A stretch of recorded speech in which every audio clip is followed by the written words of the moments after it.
The chick is a good model system because the embryos are very amenable to manipulation, and their large size also makes them much easier to work with than other embryos. Chick electroporation experiments also allow for the screening of a large number of genes in a short period of time.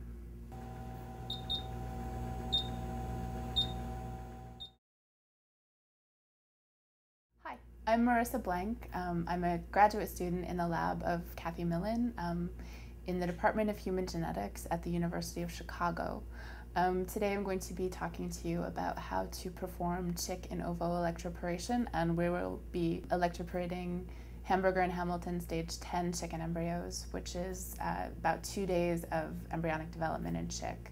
The procedure is performed in our lab routinely, and usually what we are studying is the effect of either overexpression or knockdown of genes in the spinal cord, because we're interested in genes that are involved in development of the central nervous system. So the technique that I will be showing to you today in ovo electroporation involves several steps. The first step will be windowing the egg. The second step will actually be injecting DNA into the lumen of the neural tube. And the third step will be using an electric field to push the DNA into one side of the neural tube, and then I will show you how to close up the eggs and we'll put them back in the incubator. Before we get started, I'd like to tell you a little bit about proper egg handling. So the eggs will be purchased from a chicken breeder and they will come fertilized. Because these eggs contain embryos, you want to be careful about the way you handle them. So prior to incubation, the eggs should be kept at 13 degrees. For this purpose, we use a small wine cooler. And then once you're ready to incubate the eggs, they should be allowed to reach room temperature before they're actually put into the incubator. And then once they're put into the incubator should be maintained at 100 degrees Fahrenheit, which is about 57 degrees Celsius. It's also important that the incubator is humidified. Humidity is really important for proper embryo development. The first thing that you do to prepare these eggs for electroporation is to window them. And the first step in this process is to remove a little bit of the albumin from the egg. So I put a small piece of tape on the end of the egg, and I'm going to take a large bore needle and puncture a hole in the end. I'm then going to be very careful and point the needle down toward the bottom of the egg so as not to disrupt the embryo or the yolk. And I'm going to use the syringe to remove about 5 milliliters of albumin. I will then reseal the egg just using another piece of Scotch tape. And for electroporation, Scotch tape is a good tape to use because it is non-toxic. The next step is to place another piece of tape over the top of the egg where the window is being made. It's important to keep the eggs on their side while you're incubating them because the embryo will float to the top of the yolk. And so in this egg, which has been kept on its side, the embryo is actually right around here. I've marked the top of the egg prior to putting them into the incubator so that I know where the embryo is going to be before I cut open the egg. So now using a pair of curved scissors, I'm going to make a small hole and then cut a window.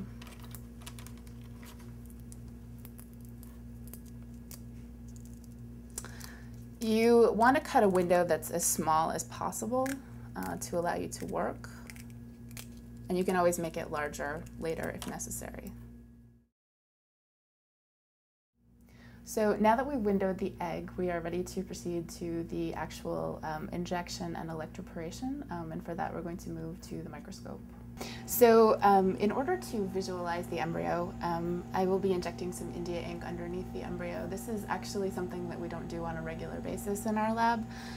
Once you've done these experiments, you'll actually be able to see the embryo probably without contrast, but it is a little bit hard to see. So as the ink spreads out underneath the embryo, you should start to be able to see the neural tube quite clearly. So the neural tube is this lighter colored region in the middle of the embryo. And the way the embryo is oriented currently, the head is facing away from me up at the top. This stage is also known as the hammerhead stage. You can probably tell why, because the embryo does look like it has a hammerhead. So when injecting, I usually turn the embryo so that the head is facing toward me.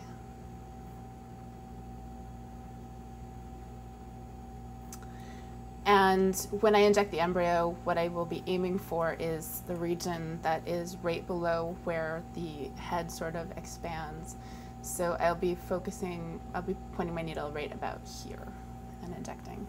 At this stage, you can also see somites forming along the sides of the neural tube here. Okay. So again, the head, and this is the neural tube, which will become the spinal cord. So now we have our embryo ready. We're going to actually do the injections. And so the tools that you'll need to do the injections are first glass capillaries. We have these glass capillaries, and a capillary puller pulls them into a glass needle.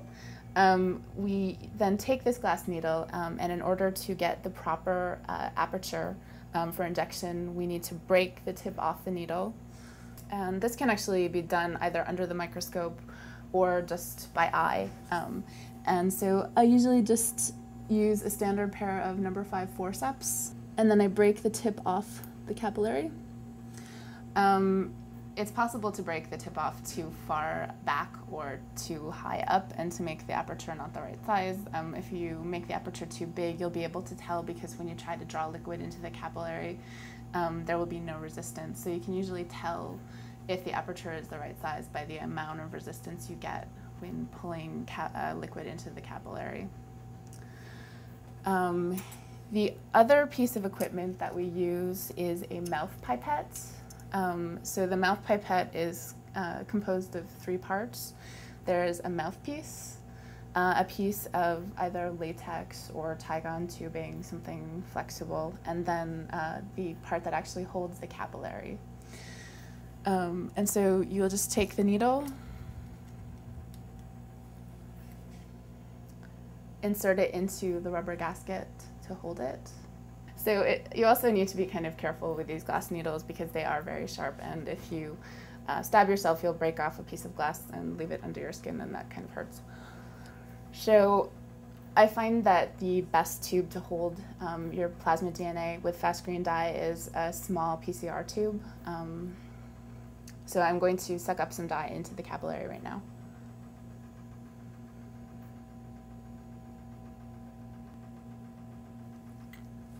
Okay, and when doing this, be careful not to touch the bottom of the needle to the bottom of the tube, because you will break it and you'll have to start over again.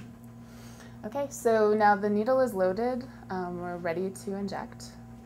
So I have the embryo now oriented under the scope so that the head is facing toward me, and I'm going to take the glass needle containing the fast green dye as well as the DNA, and using a shallow angle, put the tip into the neural tube, into the lumen of the neural tube.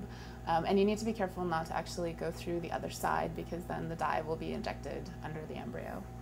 So I now have the embryo oriented under the microscope so that the head is facing toward me. I'm going to take my needle filled with fast green dye and DNA, and using a shallow angle, I'm going to puncture the neural tube so that I can fill the lumen of the neural tube. When you're doing this, you need to be careful not to actually go too far and push through the other side of the neural tube, because then you'll be injecting your DNA underneath the embryo. You can see now that the neural tube is filled with this fast green dye. A little bit of it has actually leaked out under the embryo. Ideally, you don't want that to happen. You just want to have the neural tube filled. But you should be able to fill the neural tube from the head all the way down to the tail. So now that we've actually injected the DNA into the neural tube, we are ready to do the electroporation itself. And the electroporation apparatus is what's right next to me here. So it consists of several parts. The first part is the platinum electrodes. They're held in an electrode holder, and that's held by a micromanipulator that can be used to raise and lower the electrodes while maintaining their proper position. The electrodes are attached to cables, and the cables are attached to a pulse generator. And the pulse generator is used to generate short pulses of electricity between the electrodes to actually force the DNA into one side of the neural tube. When we pulse the embryo, we generally use a 25-volt pulse. We do 5 pulses that last 50 milliseconds, and that's over a period of 5 seconds. So it's just 5 short pulses of electricity. So now we have the electrodes positioned in the micromanipulator right above the embryo.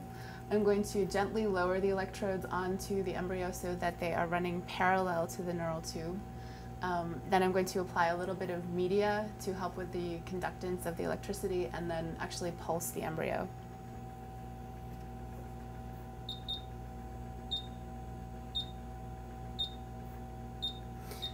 You can see that there are bubbles forming on the electrodes. That's a good sign that indicates that the electroporation actually worked and you made the connection that you needed to make. And now I'm just going to gently pull the electrodes up from the embryo. And now the embryo is ready to be sealed up. Now I've shown you how to electroporate the egg. The last step is also quite important, and that's sealing the egg back